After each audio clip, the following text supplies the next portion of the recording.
네, 여러분 안녕하십니까. 세상과 교회의 다양한 이슈를 다루는 시간 레디언 진행을 맡은 이용렬입니다. 인사드리겠습니다. 요 며칠 갑자기 몰아친 한파에 다들 고생 좀 하셨을 것 같습니다.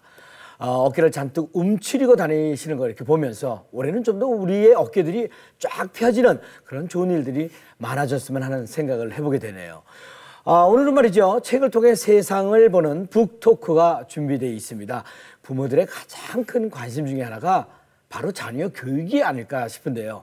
요즘 참 별별 공부법이 다 있습니다만 오늘은 파인애플 공부법이라는 책을 쓰신 저자를 초대해서 궁금한 이야기 나눠보도록 하겠습니다. 그리고 우리나라의 기독교 학교들이 참 많이 세워졌죠. 과거에는 이 기독교 학교들이 신앙과 지성을 갖춘 인재들을 키워내는 데 큰 역할을 해왔는데 요즘은 학교가 존폐 위기까지 몰려있다고 합니다. 오늘 온전한 인터뷰에서는요. 사학법인 미션 네트워크 사무총장님을 초대해서 자세한 얘기 나눠보도록 하겠습니다.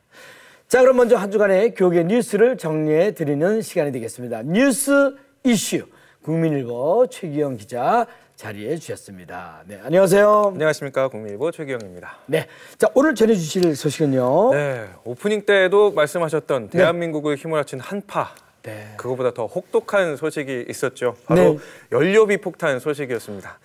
같은 달 대비 지난해보다 2배 이상 훌쩍 넘긴 난방비 때문에 온라인상에는 폭탄 고지서를 인증하는 사람들이 줄을 이었고요. 관리비가 제2의 월세다라는 웃지 못할 이야기까지 나왔습니다. 오늘은 엔데믹 시대에 적응해가면서 사역을 어느 정도 회복해가던 교회들이 연료비 인상이라는 복병을 만나면서 휘청이고 있다는 소식부터 짚어보겠습니다. 네, 실감하고 있습니다. 네, 안 그래도 갑자기 늘어난 난방비 때문에 여기저기서 힘들다는 소리가 많이 나오고 있는데 이게 말이죠. 교회 사역에도 영향이 있을 것 같아요. 실제 현장 상황은 어떻습니까? 네, 적잖은 교회들이 연료비의 30%, 40% 인상을 경험하고 있었습니다. 서울 동대문구의 한 교회에서는 지난해 당회에서 새해 난방비 예산을 30% 정도 인상을 했거든요. 그런데 한 달 만에 지금 추경을 검토하고 있었습니다. 목사님 설명을 들어보니까 우크라이나 전쟁 이후에 계속 오르던 가스료, 전기값, 이렇게 한꺼번에 많이 오를 거라고는 예상을 못했다 이렇게 설명을 하시더라고요. 또 경기도 수원의 한 교회를 찾아가 보니까 지난해 11월 대비 12월 달이 3배 넘게 가스 전기료가 나왔다고 합니다. 많은 교회들이 이제 팬데믹 어느 정도 좀 지나가고 나서 대면 행사를 회복해 나가고 12월에는 또 성탄절 같은 굵직한 행사도 있지 않습니까? 어느 정도 예상을 했는데 이렇게까지 연료비 자체가 올라가면서 상상을 초월하는 요금이 나올 줄은 몰랐다는 반응이었습니다.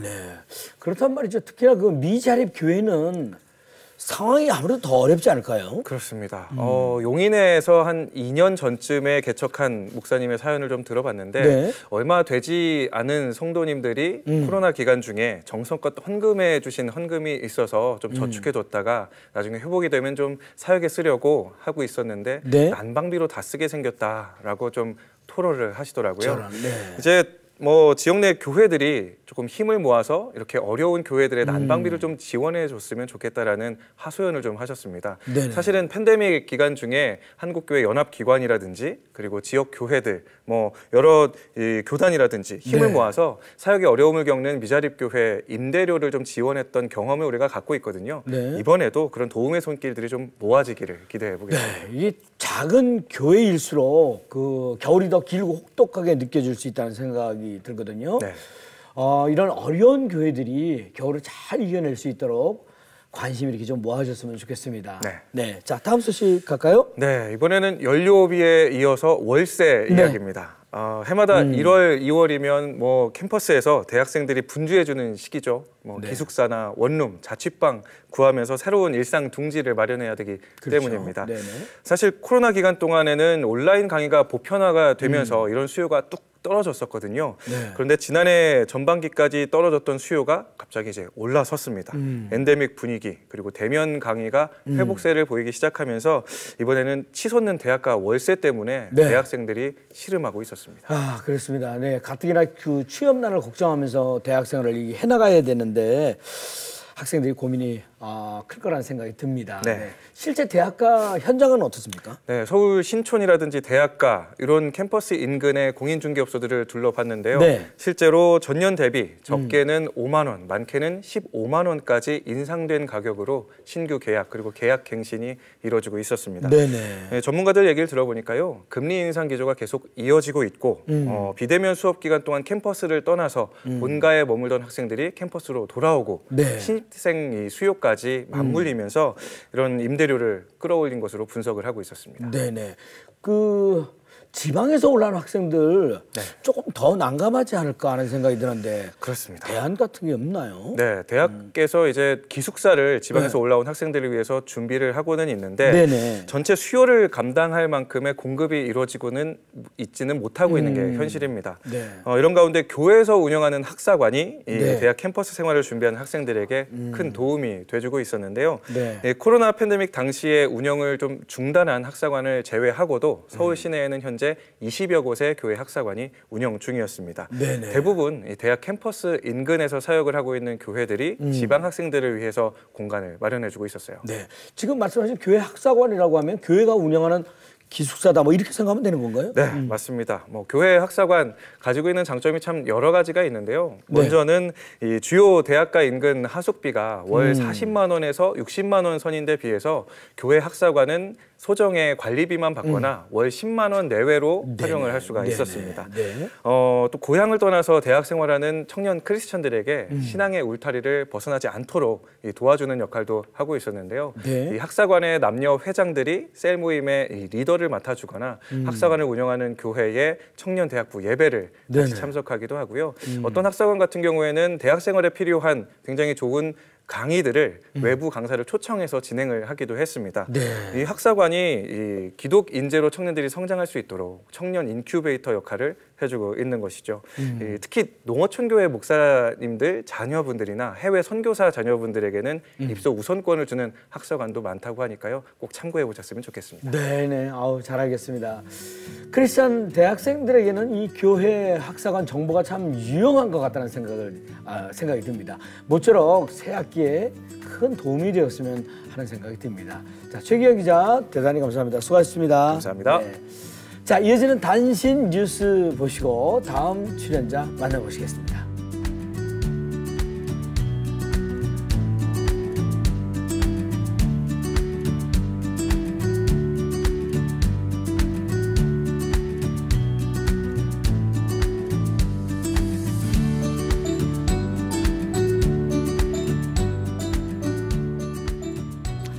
네, 이번 시간은 책을 소개하고 책과 함께 성장하는 북토크 시간입니다.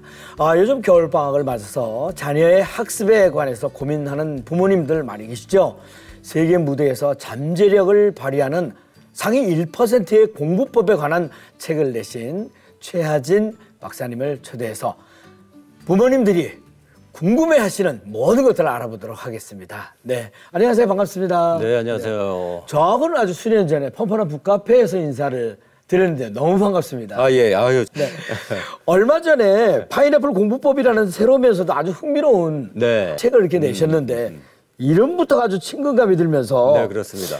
조금 어렵지 않을 것 같다는 그 기대감이 많이 들게 합니다. 네네네네. 어떻습니까? 제가 네. 굉장히 쉬운 사람이라 네. 책도 쉽게 씁니다. 반갑습니다. 네. 네. 파인애플 하면 왠지 모르게 신선해 보이고 네네. 상큼하게 느껴지잖아요. 네네. 즉 이야기는 뭐냐면 공부는 지겨운 것이 아니라 만나는 것이다. 네. 파인애플처럼. 그래서 파인애플 공부법이라는 제목으로 책을 쓰게 되었죠. 네네네. 네. 그럼 구체적으로 네. 파인애플 공부법은 네. 어떻게 공부하는 건가요? 실제로 우리 한국의 청소년들을 보면 네. 굉장히 불행하게 공부합니다. 흥미도가 OECD 국가 중에 가장 최하위고 네. 핀란드 아이들은 최상위예요. 그런데 한국 아이들은 흥미도도 없이 불행하게 지겹게 정말 독을 품고 이렇게 공부를 하거든요. 네네. 그런데 핀란드 아이들은 행복하게 네. 흥미 있게 신나게 즐겁게 공부를 해요. 근데 둘 다 최상위 성적을 받고 있습니다. 이건 왜 그럴까? 네. 보면은 어디에 문제가 있느냐면 한국의 청소년들은 지겨운 공부 시간에 초점을 맞추고 있어요.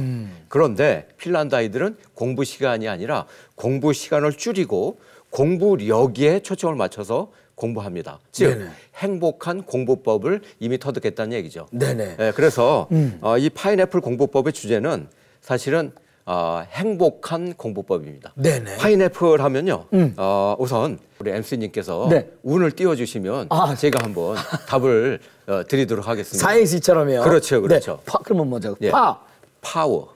파워. 네네. 인성. 네. 그다음에 사랑 애자잖아요, 한자로. 네네. 네. 사랑. 사랑. 네네. 네, 그리고 풀은 플랜. 계획. 아하. 이렇게 함축적인 의미를 가지고 있습니다. 네네. 네. 네, 그러면 그 입에 딱 붙고 좋은데 네.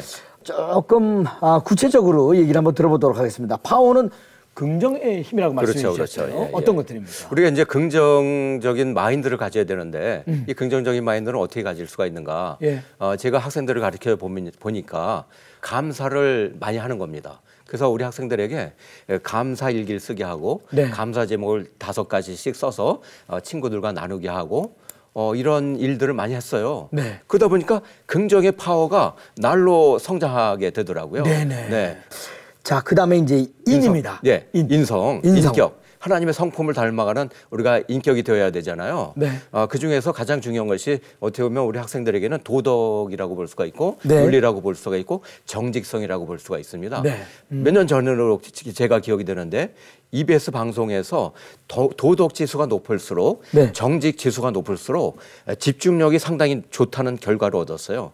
이 이야기 뭐냐면 도덕성이 높을수록 우리 학생들이 청소년들이 자녀들이 굉장히 집중력이 좋아서 공부를 잘하게 된다는 거예요. 네. 예, 공부력을 향상시킬 수 있는 그런 바탕이 뭐냐면 바로 인격이죠. 네네. 네. 인성. 네. 네. 그다음에 사랑입니다. 네, 애. 사랑. 네. 그런데 왜 공부를 해야 되는가? 나만 잘 먹고 잘 살려고 그것이 아니라는 것이죠. 공부해서 남을 베풀어야 된다. 하나님을 더 알아가기 위해서도 공부를 열심히 해야 된다. 공부를 열심히 해서 내가 성공하고 출세하고 돈 많이 벌고 이것도 중요하지만 네. 그거보다 더 중요한 것은 너의 실력을 통하여서 다른 사람들에게 유익을 끼치는 그런 인재가 되어야 한다. 네. 그것이 사랑입니다. 그렇죠. 네네. 네네. 자, 마지막으로 풀입니다. 플랜. 네. 플랜이죠. 플랜. 실천 가능한 플랜. 네. 학생에게만 자녀에게만 전가시켜서는 안 되고 우리 부모님들이 먼저 플랜을 세울 것이 굉장히 많습니다. 네. 네. 저는 식탁에 대해서 얘기하고 싶어요. 부모님들이 자녀의 공부를 위해서 학원을 뺑뺑이 돌리잖아요. 이 학원 갔다가 저 학원 갔다가 이래서는 안 된다고 생각합니다. 뺑뺑이 돌릴 것은 따로 있어요. 그건 뭐냐? 바로 식탁입니다. 식탁에 야채가 풍성한 그런 두뇌에 좋은 음식으로 뺑뺑이 돌려야 돼요. 인스턴트? No. 튀긴 음식? No. 지방 많은 음식? No. 예, 이런 걸 아이들에게 먹이지 말고 네. 식탁에 두뇌 음식으로 뺑뺑이를 돌려야 돼요. 두 번째는 반려균입니다. 네. 몸의 이론균, 즉 우리 내장에는 유해균이 있고 유익균이 있어요. 유익균이 많은 아이들이 행복합니다. 네. 그리고 장에서 95% 이상의 행복한 물질, 공부 물질이라는 세로토닌이 나옵니다. 네. 뇌에서는 5%밖에 안 나와요. 즉 장이 행복하면 머리가 똑똑해질 수밖에 없다라는 사실이에요. 네. 예. 그래서 네. 파인애플이 되겠군요. 그렇죠. 네. 이 풀자가 제일 마음에 듭니다. 네. 이거 외에 굉장히 많은데 오늘 시간 관계상 네네. 네, 나머지는 제가 네. 책을 하나 선물로 드리겠습니다. 다음에 우리 저희가 이용렬 또 다시 선생님에게. 초대하겠습니다. 뭐 그러시면 예, 더 감사하겠고. 네네. 네. 자녀 교육은 모든 부모의 가장 어려운 숙제가 아닐까 싶습니다. 완벽한 부모가 될 수는 없지만 노력하는 부모가 되길 바라면서 오늘 좋은 말씀 해주신 최하진 선교사님과 여기서 인사 나누도록 하겠습니다. 대단히 감사합니다. 고맙습니다. 감사합니다. 자, 이번 순서는요, 우리 사회의 다양한 이슈들을 성경적 시각을 통해 바라보는 온전한 인터뷰 시간입니다. 이번 시간에는 그간 CGN TV의 여러 프로그램에서도 다뤄왔던 사립학교법에 대해서 이야기해 보려고 합니다. 법이라고 하니까 벌써부터 머리가 아파지기 시작합니다. 네. 하지만 말이죠, 이 사립학교법에 대한 내용을 알고 보면 이 시대를 살아가는 그리스도인으로서 꼭 알아야 하는 문제가 아닐까 하는데요. 그래서 오늘 온전한 인터뷰에서는 사학법인 미션 네트워크의 사무총장이신 함승수 교수님을 초대해서 사립학교법은 무엇인지, 또 이 법이 그리스도인들에게 왜 중요한지 최대한 쉽고 재밌게 들어봤으면 합니다. 네, 안녕하세요. 반갑습니다. 네, 안녕하세요. 사학법인 미션 네트워크 함승수입니다. 네, 어려운 거 하고 계십니다. 아, 네, 알았습니다. 네, 먼저 이 사립학교법 또는 개정 사립학교법, 이 어려운 말들인데 조금 전에 말씀드렸듯이 최대한 쉽고 재밌게 부탁드리겠습니다.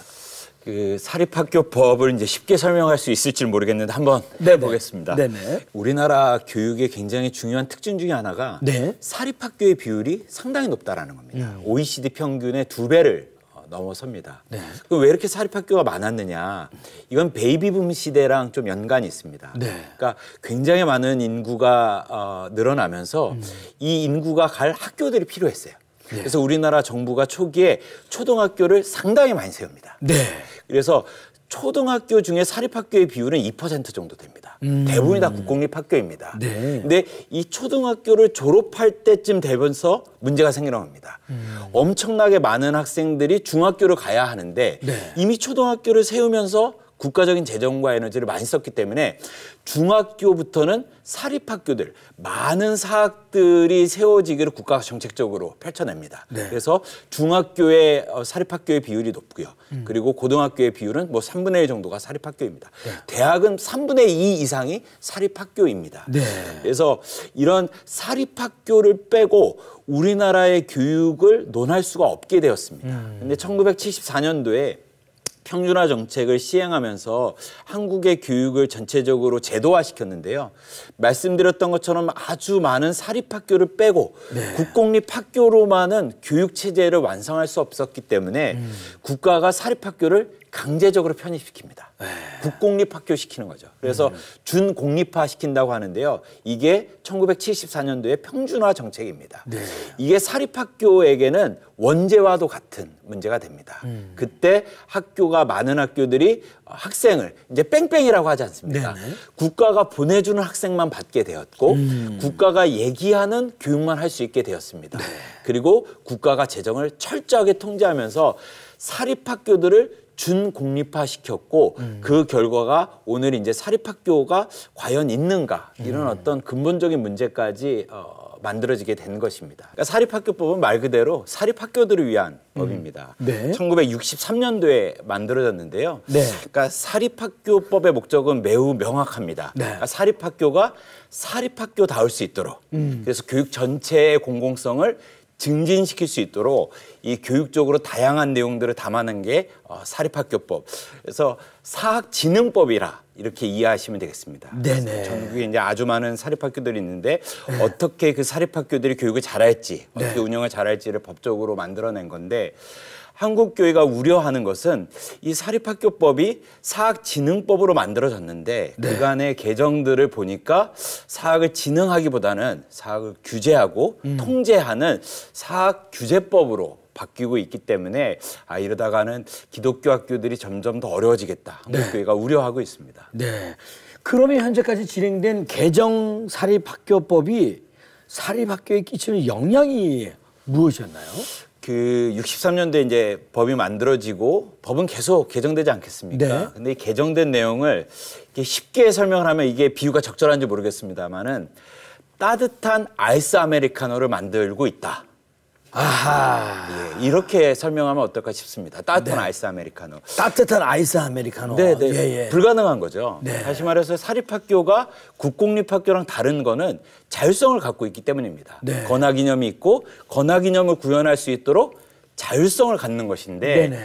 이 사립학교법이 그 자율성들을 점점 없애는 부분으로 가고 있다는 것이죠. 네네. 조금 더 설명을 해드리자면 전국에 이제 한 500개 정도의 기독교 학교가 있습니다. 사립학교들인데 이 학교가 기독교적 권하기념을 구현하려면 5가지 정도 필요하다고 봅니다. 네. 첫 번째는 교육을 기독교적으로 할 수 있는 교육과정 편성권입니다. 다시 말해서 성경도 가르쳐야 되고 기독교적 가치관을 세계관을 가르칠 수 있어야 되겠죠. 네. 교육을 자유롭게 편성할 수 있어야 되고 이 기독교 교육을 구현할 수 있는 선생님들을 뽑아야 됩니다. 그렇죠. 교사 편성권, 교사 선발권이라고 합니다. 그리고 기독교 교육에 동의하는 학생들이 올 수 있도록 학생을 선발할 수 있어야 됩니다. 그리고 재정을 기독교적 가치관으로 사용할 수 있도록 재정에 대한 자율권을 주고 마지막으로 운영, 학교를 운영할 수 있는 운영권, 그걸 법인권이라고 하는데요. 이 5가지를 다 갖추고 있을 때 사립학교는 사립학교다울 수 있다. 저희들이 봅니다. 근데 그간의 이 내용들이 이 모든 것들을 다 제한했습니다. 네네. 그리고 마지막 남았던 것이 교사들을 선발할 수 있는 권리였는데 2021년도에 사립학교법이 개정되면서 교사 선발권을 이제 제한했습니다. 그래서 사실상 기독교 학교에는 자율성이 다 없어졌다. 이렇게 보고 있는 것입니다. 네네. 그러면 이 기독교 학교를 지키기 위해서 사학법인 미션 네트워크라고 말씀하셨잖아요. 이게 이제 출범하지 않았습니까? 네. 어떻게 출범하게 됐고 또 어떤 활동을 해오고 있는지 요거 설명을 부탁드리겠습니다. 사학법인 미션 네트워크는 이제 만들어진 지 2년이 채 안 됐습니다. 그래요. 예. 하지만 이제 굉장히 중요한 일들을 많이 하고 있는데요. 네. 말씀드렸던 여러 가지 법과 정책의 문제는 개별 학교 단위에서 해결할 수 없을 정도로 복잡합니다. 그렇다면 이제는 우리 아이들이 학교에서 기독교적 교육을 받을 수 있도록 학교에만 맡길 것이 아니라 함께 공동체적으로 연대하고 한국교회가 함께하고 이 문제, 그러니까 기독교 학교에서는 기독교 교육을 하고 우리 아이들이 기독교적 가치관에 따라서 교육할 수 있도록 한국교회와 여러 단체들이 학교와 힘을 모으자. 그래서 만들어진 게 사학법인 미션 네트워크입니다. 그 136년 기독교 학교 역사에 최초로 만들어진 법인 연합체이고요. 만들어진 후에 말씀드렸던 여러 가지 사학법에 대한 헌법 소원도 제기하고 법의 문제는 법의 문제로 아주 치열하게 다투고 또 기독교 학교가 무엇이 부족한지 어떻게 자정해야 될지 다시 말해서 기독교 학교가 기독교 학교다울 수 있도록 법의 문제, 교육의 문제, 인식의 문제, 다양한 문제들을 해결하려고 만들어진 단체다 이렇게 인식하시면 되겠습니다. 네네. 조금 전에 헌법 소원 이렇게 잠깐 말씀하셨는데 작년 3월에 하셨다고 들었습니다만 어떻게 진행되고 있습니까?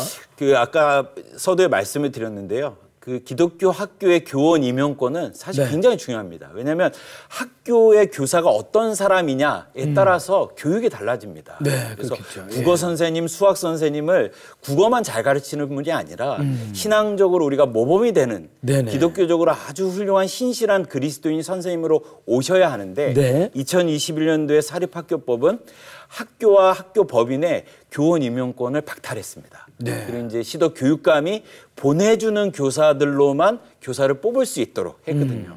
그래서 기독교 학교에 이제 비기독교인, 비신앙인, 심지어 이단이 오는 거를 막을 길이 없어졌습니다. 그래서 이거는 한국 교회와 기독교 학교가 힘을 모아서 이게 정말 헌법의 정신에 맞는 것인지 우리가 한번 법적으로 따지자 해서 작년 3월에 저희들이 헌법 소원을 최초로 한국교회랑 제기를 했고요.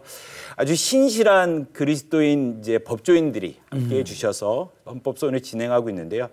헌법소원이 사실은 굉장히 구성 요건이 까다롭습니다. 그래서 본안 심사 전에 각하되는 것이 대부분인데 현재 하나님이 은혜를 주셔서 본안 심사에 잘 올라가서 법적으로 다툼을 하고 있고요. 이 헌법소원이 결정되기까지 학교들이 교사를 못 뽑고 있기 때문에 그 사학법 효력 정지 가처분 신청을 내서 지금 기다리고 있는 중에 있습니다. 그런데 말이죠. 기독 사학의 위기는 외부적 요인도 있지만 내부적 요인도 크지 않을까 생각이 되거든요. 여기에 대해서 한 말씀 부탁드리겠습니다. 네, 너무 중요한 말씀을 하셨는데요. 앞서 말씀드렸던 기독교 학교의 위기는 외적인 위기입니다. 법과 정책의 위기니까. 근데 저는 과연 기독교 학교가 법 때문에 무너졌는가 좀 다시 돌아볼 필요가 있다 생각합니다. 사학하면 사람들이 일반적으로 생각하는 연관어가 이 이미지가 비리입니다. 굉장히 악마화되어 있죠. 기독교는 어떻게 이미지화되어 있냐면 배타적이다. 기독 사학은 배타적인 비리 집단이라는 이미지가 딱 쓰여져 있습니다. 이 문제를 극복하지 않고 기독교 학교가 과연 온전한 교육을 할 수 있는가 저는 불가능하다고 생각합니다. 생각해야 될 것은 어떠한 탄압에도 저는 기독교 공동체는 무너지지 않는다 이렇게 배웠거든요. 저희 선생님들에게 저희 목사님들께 그렇게 배웠는데 초기 로마의 극한 박해가 기독교 공동체를 무너뜨리지 못했고 오히려 로마의 국교가 되었고요. 일제 시기에 그 서슬프런 탄압과 이 괴롭힘이 한국 기독교를 무너뜨리지 못했습니다. 네. 오히려 한국 기독교가 무너진 이유는 세속화의 물결에 무릎을 꿇었고 교회가 교회답지 않은 것에 원인이 있다라고 많은 사람들이 이야기하지 않습니까? 마찬가지로 기독교 학교가 이렇게 어렵게 된 것은 법과 제도의 위기도 있지만 기독교 학교답지 않은 기독교 학교의 모습들 사람들이 묻는 것이거든요. 기독교 학교가 뭐가 다르냐. 똑같이 입시 위주의 교육을 했고 똑같이 교육의 고통의 문제에 무관심했고 똑같이 다른 학교에 있는 비리와 비위의 문제가 기독교 학교에서도 똑같이 있었거든요. 네. 아이들에게 복음을 전하는 방식이 전혀 아이들에게 친절하지 않았고 여러 가지 문제들이 골마 터지면서 사람들이 기독교 학교 똑같구만. 네. 저는 이게 치명적이다 생각합니다. 사학법인 미션 네트워크는 설립 초기부터 기독교 학교가 다르다. 기독교 학교가 빛과 소금의 역할을 감당할 수 있다라는 것을 증명해내야 된다. 네. 그러지 않으면 우리의 하는 모든 얘기에 진정성을 얻을 수 없다 생각했습니다. 그래서 자정위원회를 만들었고 윤리강령을 세워서 법과 제도보다 더 높은 기독교 학교는 정말 비리가 없도록 정말 열심히 노력하고 있습니다. 기독교 학교는 아이들의 교육을 위해서 정말로 철저하게 노력하는 학교입니다. 이것을 증명하기 위해서 자정위원회를 만들었고요. 그 자정위원회 위원들께서 1년 동안의 연구를 하셔서 윤리강령을 작년 11월에 발표를 했습니다. 우리는 민주적으로 운영할 것이고 어떤 비리와 비위에 대해 특히 회계와 인사의 비리에 대해서는 조금도 용납하지 않겠다. 이런 내용들을 담아서 윤리강령들을 발표했고 2023년도에는 그 윤리강령들을 더 발전시키려고 저희들이 내부적으로 지금 연구와 사업들을 진행하고 있습니다. 네네, 잘 알겠습니다. 작년 하반기에 들어서는 아까 말씀하신 것처럼 사립학교법 개정에 대해서 한국교회 성명서도 발표하시고 또 컨퍼런스도 이렇게 진행을 하셨는데 이 부분도 간략하게 좀 소개 부탁드리겠습니다. 그러니까 저희들이 이제 교회 교육에 대한 굉장히 관심이 많지만 학교에서 어떤 일이 일어나고 있는지 사실 한국 교회와 성도님들이 잘 모르십니다. 네. 근데 97년도에 이미 미국 사회의 한인 2세들 한인 2세들이 왜 이렇게 신앙을 안 가지고 교회를 떠나냐 이 연구 결과를 보면요. 97년도에 이미 많은 신학자들이 우리의 자녀들이 학교에서 세속화된 교육을 받고 있기 때문에 이 아이들이 교회에서 받는 교육을 굉장히 신화적인 것으로 치부한다.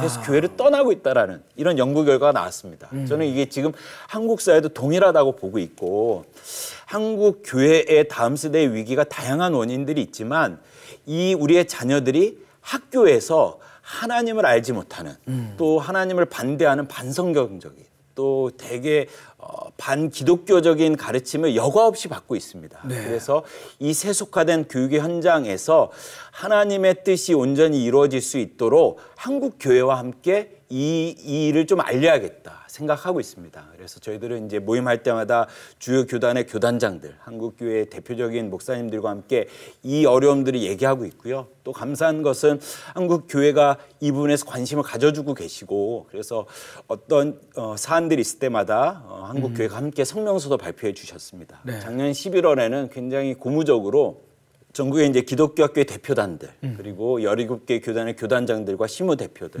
또 주요 언론사들의 대표들이 모여서 기독교 학교가 처한 상황들에 대해서 듣고 이제 공동체적으로 대응하자 이런 협의를 해서 11월에는 컨퍼런스도 하면서 이제는 기독교 학교만의 문제가 아니라 한국 교육의 문제이고 한국 다음 세대의 문제다 이런 어떤 거대한 담론들을 함께 만들어가는 이런 발걸음들을 함께 하고 있습니다. 네, 들으면서 정말 많은 걸 이렇게 느끼게 해주시는데 앞서 말씀해주신 사학법인 미션 네트워크의 역할이 너무 중요할 거라는 그 생각을 해보게 됩니다. 새해는 어떤 연구하고 활동 계획들이 있는지 마무리 삼아서 부탁드려 보겠습니다. 네, 저희는 2023년도에 크게 4가지 방향을 잡고 연구와 사업들을 진행하려고 합니다. 첫 번째는 기독교 학교의 자주성을 보장할 수 있는 법적 근거를 만드는 겁니다.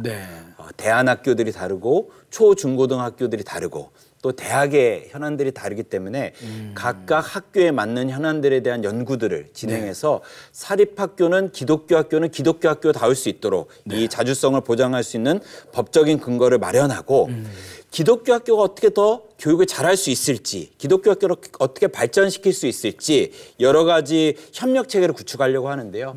일례로 전국에 있는 교회와 기독교 학교를 연결하는 1교회 1학교 섬기기 운동을 펼치려고 합니다. 그래서 이 운동을 통해서 교회가 인근에 있는 학교를 위해서 기도하고 그 학교의 학생들이 정말로 복음적으로 잘 교육받을 수 있도록 다양한 지원 체계를 구축하려고 합니다.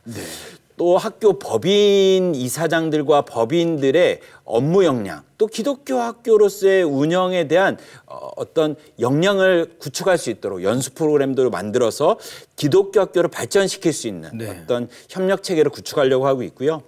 한국 교회와 기독 언론들과 함께 기독교 학교가 더 발전할 수 있는 이런 어떤 공동체성을 강화하는 연구도 진행하려고 합니다. 가장 중요한 것은 이런 것들이 단발적으로 끝나지 않고 지속 가능한 연구가 될 수 있도록 사학법인 미션 네트워크를 강력하게 또 역량과 이 시스템을 건강한 단체로 만들기 위해서 역량 강화를 위한 여러 가지 연구들도 저희들 하려고 계획하고 있습니다. 네네, 잘 알겠습니다. 단지 교회와 기독 사학들의 노력만으로는 이루어질 수 없을 것 같고요. 네, 우리 성도들부터 기독교 사학을 지키기 위해서 많은 관심을 가져야 되겠다 하는 생각이 듭니다.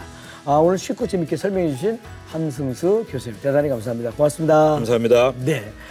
자, 레디언 오늘 준비한 소식은 여기까지입니다. 저는 다음 시간에 다시 인사드리겠습니다. 대단히 감사합니다.